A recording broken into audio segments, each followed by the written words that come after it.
Bonjour à toutes et à tous, bienvenue sur la chaîne Making Real. Aujourd'hui, nous allons voir comment résoudre les problèmes en éléments finis, un workflow complet pour la résolution des problèmes en éléments finis. En effet, dans cette vidéo, je vais présenter un certain nombre de logiciels et de pratiques nécessaires pour la résolution de certains problèmes par la méthode des éléments finis. En fait, euh, les logiciels que je vais présenter dans cette vidéo ne sont pas je ne reçois aucun sponsor des développeurs pour les logiciels que je vais présenter dans cette vidéo. Je tiens à préciser que la vidéo sera uniquement à titre éducatif. L'objectif de la vidéo est de présenter un workflow complet pour la simulation des problèmes en éléments finis. Dans une vidéo prochaine, nous allons voir comment nous pouvons aborder la résolution des problèmes en éléments finis par les logiciels que je vais présenter aujourd'hui. Aujourd'hui, l'objectif est simplement, je tiens à le rappeler, l'objectif est simplement de structurer et de donner un workflow complet pour la résolution des problèmes en éléments finis. Bon, comment cela se passe en réalité? Comment les problèmes d'éléments finis se passent? En éléments finis, il existe principalement 4 étapes pour la résolution des problèmes en éléments finis. Prenons un exemple. Par exemple, je veux résoudre un problème d'éléments finis. Je vais résoudre un problème d'écoulement fluide dans une veine. L'équation principale générale que nous utilisons généralement, c'est l'équation de Navier-Stokes. Et les problèmes, maintenant, la géométrie dans laquelle nous allons résoudre le problème est la veine. Donc, en réalité, pour résoudre un problème en éléments finis, nous avons principalement 4 étapes. Nous avons la création de la géométrie, le maillage et la résolution du problème proprement dit. Et ensuite, nous avons la visualisation. Je vais donc passer étape par étape sur mon ordinateur pour vous montrer les logiciels qui sont nécessaires pour ces problèmes-là, pour la résolution des problèmes en éléments finis, comment les utiliser, où les trouver et comment les installer si cela est nécessaire pour une plateforme Linux ou bien pour une plateforme Mac. Parce qu'en réalité, ces logiciels sont généralement ne sont pas installables sur toutes les plateformes. Bon, sans toutefois tarder, je vais prendre tout simplement un exemple global et étape par étape, je vais vous montrer les outils nécessaires pour la résolution de ces problèmes. Prenons maintenant un exemple d'un problème. Nous voulons résoudre un problème d'Abraham. C'est l'exemple que je prendrai dans la prochaine vidéo d'Abraham qui subit une certaine torsion. La première chose à faire, c'est quoi? C'est de construire la géométrie. Pour construire la géométrie, il existe plusieurs logiciels permettant de construire la géométrie.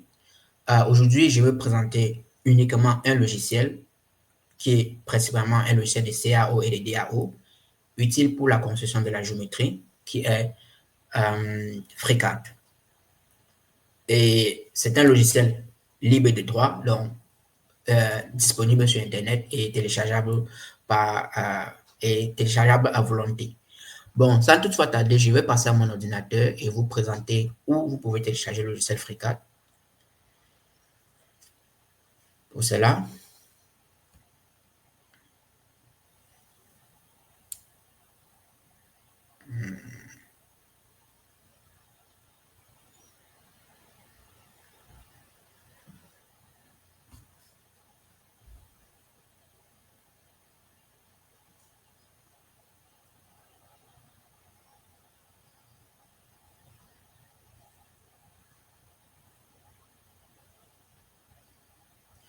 OK, FreeCAD,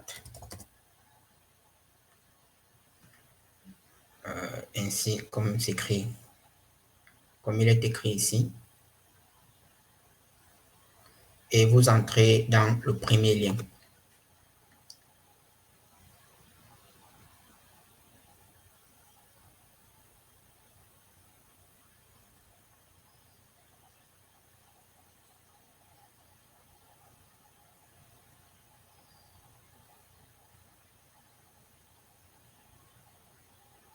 OK. Une fois dans le logiciel c'est un logiciel actuellement libre de droit, n'importe qui peut le télécharger. C'est c'est gratuit. Et si vous voulez aider les développeurs, vous pouvez faire une donation là. Le logiciel, pour télécharger le logiciel, vous n'avez qu'à cliquer sur Download ici. Vous cliquez sur Download. Une fois dans la page du logiciel, vous pouvez avoir la version Windows, la version Mac et la version Linux. Ce logiciel nous permet de créer des géométries en 3D. L'Abraham que nous allons voir dans l'exemple, dans la prochaine vidéo, a précédemment été créé par le logiciel FreeCAD. La version disponible actuellement est la version 1.0. C'est un logiciel puissant. Ce logiciel permet aussi de faire des simulations d'éléments finis, mais sauf qu'elle n'est pas aussi flexible que les autres logiciels que je vais vous montrer tout à l'heure. À côté de cela, nous avons le logiciel GMesh. Nous avons le logiciel GMesh.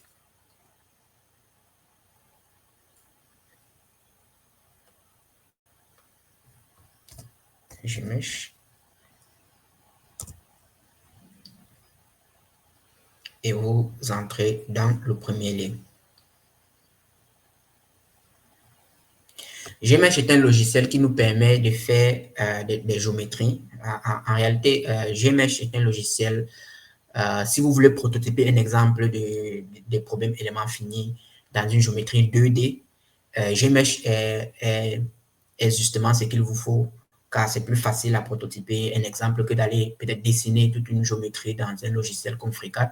Vous pouvez simplement le dessiner dans... vous pouvez simplement dessiner cette géométrie dans GMesh. Pour télécharger GMesh, vous venez donc ici. Vous pouvez avoir la version Windows, la version Linux et la version Mac. Ainsi, pour ceux qui veulent contribuer au développement du logiciel GMesh, vous pouvez tout simplement télécharger le code source là. Et le logiciel GMesh aussi peut être installé sous Python directement en utilisant le pip install. Bon, une fois avoir terminé de construire la géométrie, je viens de vous montrer le logiciel FreeCAD et le logiciel GMesh qui permet de construire la géométrie. On passe donc à la deuxième partie qui est les problèmes pour la résolution des problèmes éléments finis, qui est la génération du maillage. Pour générer le maillage, je vais vous présenter un seul logiciel qui est encore le logiciel GMesh. Nous restons donc sur la page de GMesh. Vous constatez que le logiciel GMesh nous permet de générer des maillages complexes. Prenez par exemple cet exemple d'avion ici. C'est lapin. Ce logiciel nous permet tout simplement de discrétiser le domaine parce que le problème dont nous résolvons lorsque vous avez vos équations de Navier-Stokes, l'exemple que nous avons pris, et qui est défini sous un domaine, c'est un problème continu. Généralement, pour le résoudre, c'est extrêmement compliqué. Ce qu'il faut faire, c'est discrétiser le domaine en des petits éléments. Et pour cela, nous avons le logiciel GMesh qui nous permet de faire cela.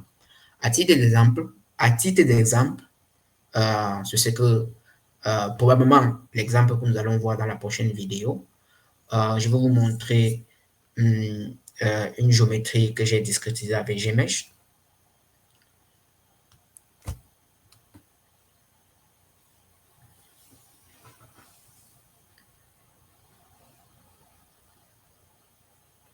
Qui est là.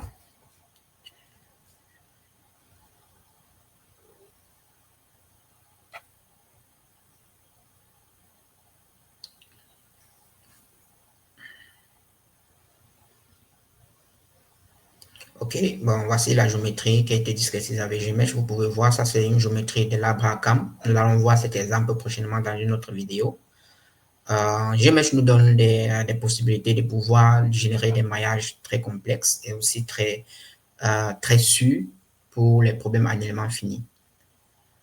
Ensuite, après avoir fini avec la génération du maillage qui principalement est fait avec GMesh, nous pouvons donc passer à nous passons donc à les logiciels qui sont nécessaires pour la résolution de ces problèmes donc en éléments finis. Pour cela, il existe plusieurs logiciels. Prenons un exemple. En réalité, ces logiciels-ci facilitent tout simplement la résolution des problèmes en éléments finis. Ce que je voudrais dire, c'est quoi? C'est que lorsque vous discrétisez votre domaine et que vous avez construit vos matrices, je Je ne vais pas parler de toute la mathématique qui est derrière les problèmes éléments finis.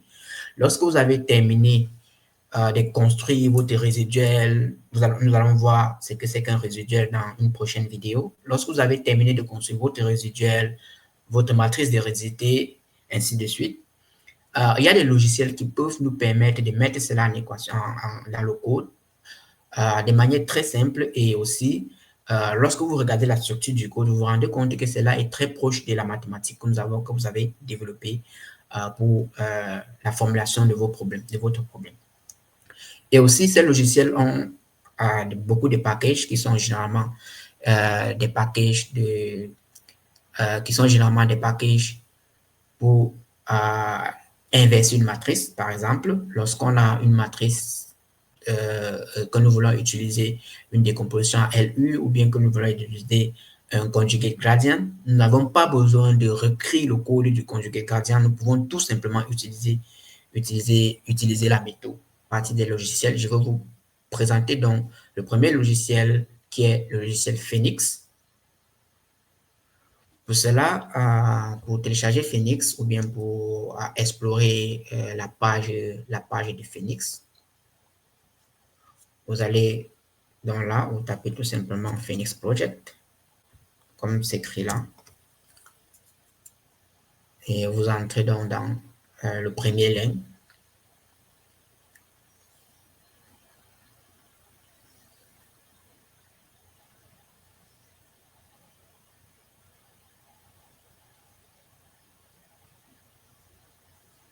OK, bon. J'aimerais préciser que pour ce logiciel Phoenix, nous avons deux versions. Nous avons la version Phoenix, qui est Phoenix Legacy.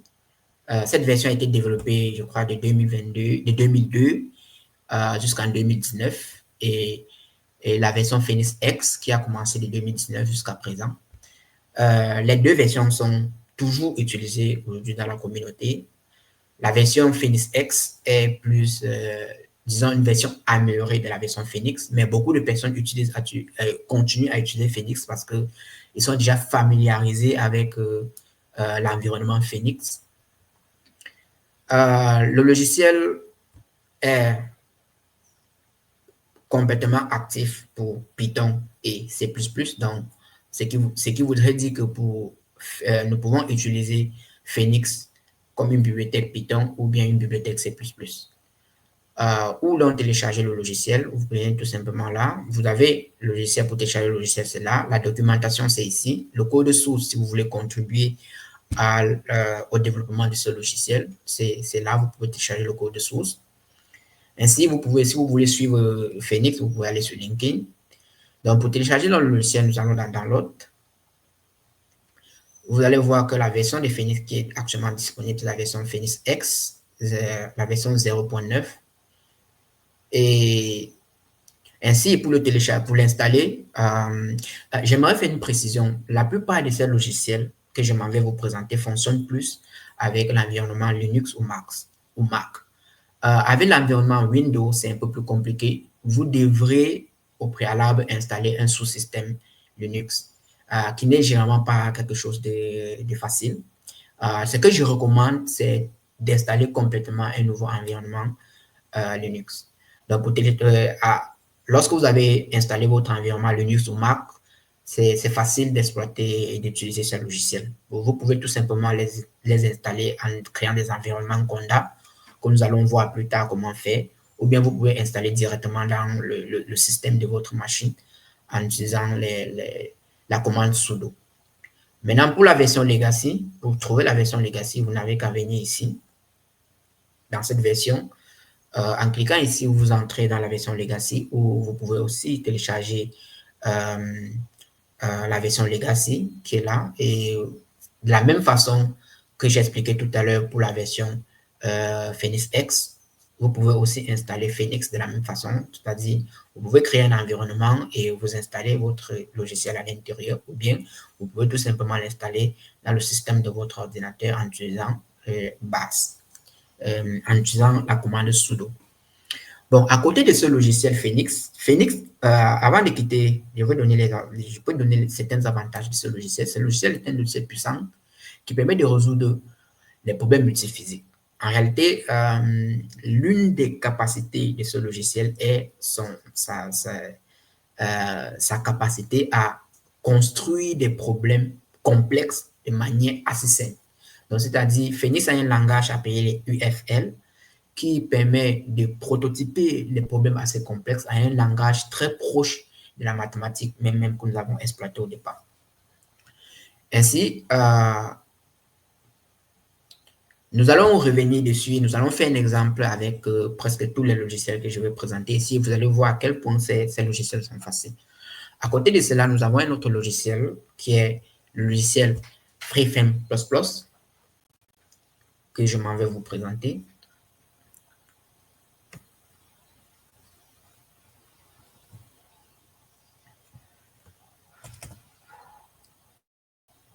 OK.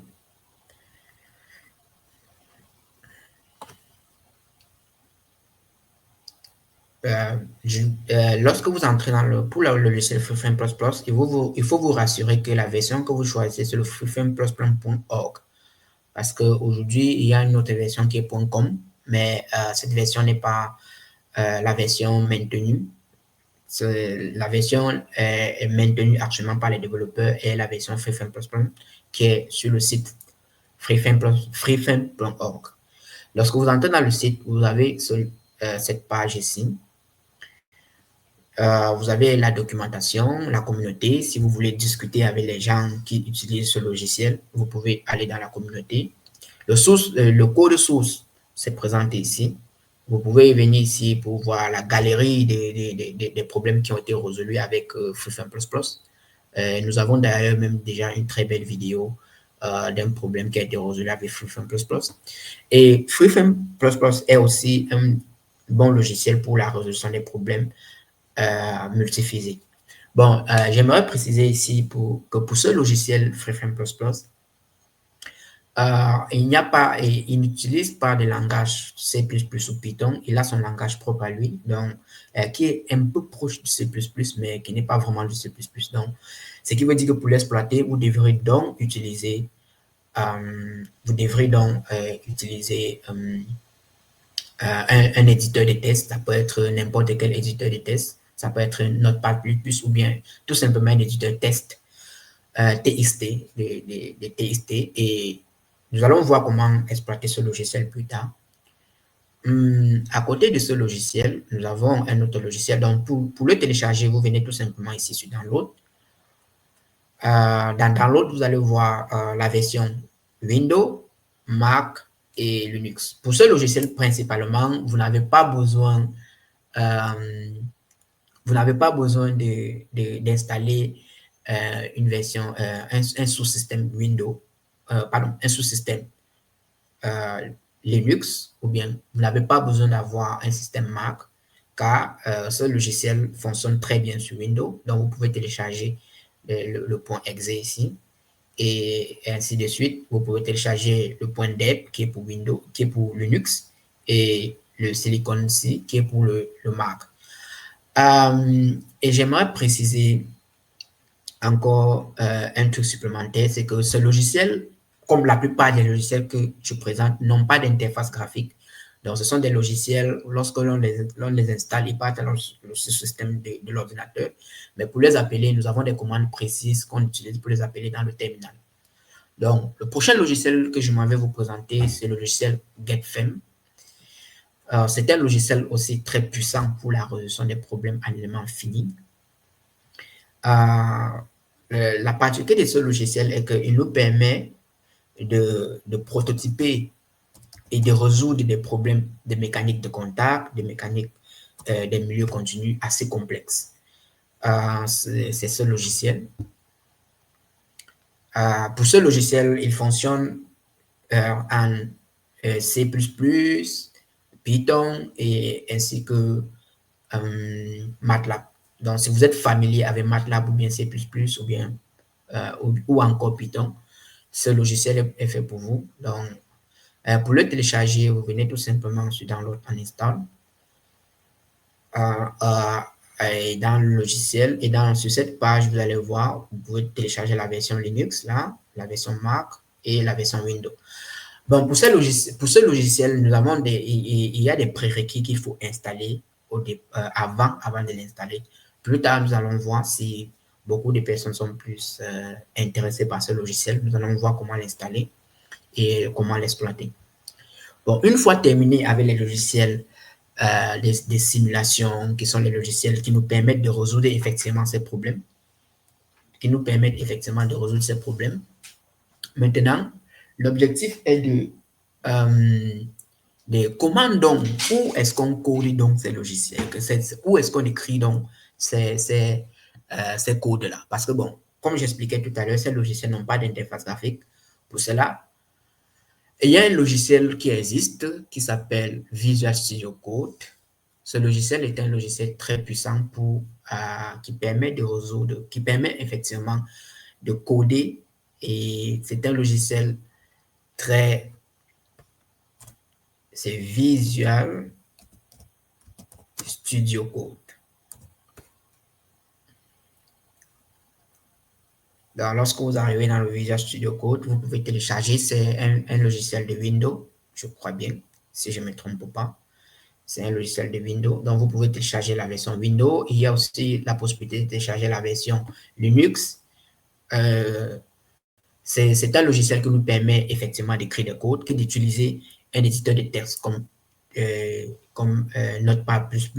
On peut utiliser cet éditeur de texte, cet éditeur Visual Studio qui, lorsque vous lui intégrez le langage Python, il est capable de détecter des erreurs de syntaxe généralement et proposer aussi de la syntaxe quand le package y est installé. C'est un très bon logiciel qui nous permet non seulement de nous connecter sur notre terminal, et aussi ça nous permet de nous connecter même à des serveurs. Donc, nous allons voir comment utiliser ce logiciel plus tard. Donc, pour le télécharger, vous pouvez tout simplement venir sur Download ici. Et dans Linux.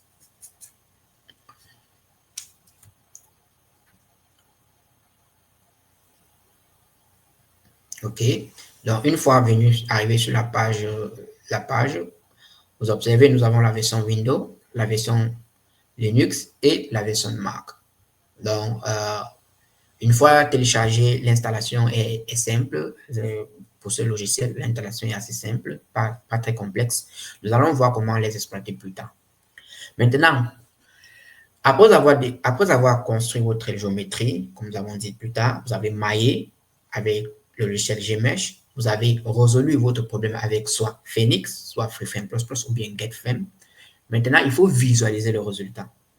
Pour visualiser les résultats, il existe plusieurs logiciels et aujourd'hui, je vais vous présenter l'un des logiciels les plus utilisés pour la visualisation des résultats. Ce logiciel s'appelle Paraview. OK.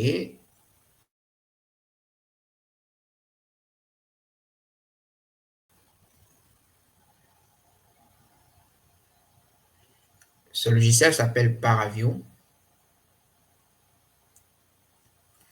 Pour l'utiliser, tout simplement, vous venez là, vous tapez Paraview.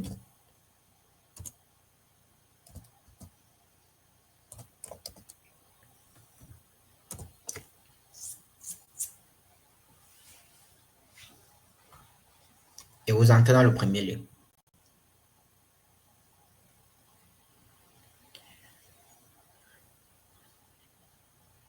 OK, bon. Une fois sur cette page ici, vous pouvez télécharger le logiciel ici. Bon, nous allons un peu, je vais vous donner un peu les avantages de ce logiciel. Ce logiciel nous permet d'afficher les résultats, d'extraire les régions d'intérêt, d'afficher même des résultats, des résultats 3D, afficher des résultats 2D, afficher beaucoup de résultats, comme vous pouvez voir peut-être la moto qui est derrière là. Ça, c'est un problème d'écoulement fluide qui a été résolu sur ce motorcycle. Donc, vous pouvez voir les lignes de champ qui traversent, qui passent à travers le motocycle.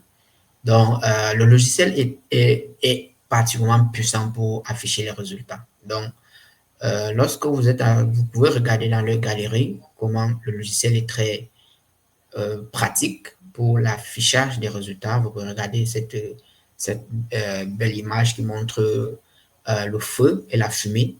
Tout ceci est possible d'afficher ce type de résultats avec GetFed, avec Paraview. Ou télécharger le logiciel. Pour télécharger le logiciel, vous venez tout simplement sur Download, ici. Lorsque vous êtes dans Download, là, maintenant, vous pouvez télécharger la version Windows, là, Linux ou bien Mac. Tout dépend du système d'exploitation que vous utilisez. Ainsi, après avoir téléchargé ces logiciels, vous pouvez donc les exploiter pour visualiser vos résultats. Pour cela, je vais vous montrer un exemple de visualisation des résultats pour l'exemple que nous allons faire prochainement. Vous allez voir un peu comment cela se passe.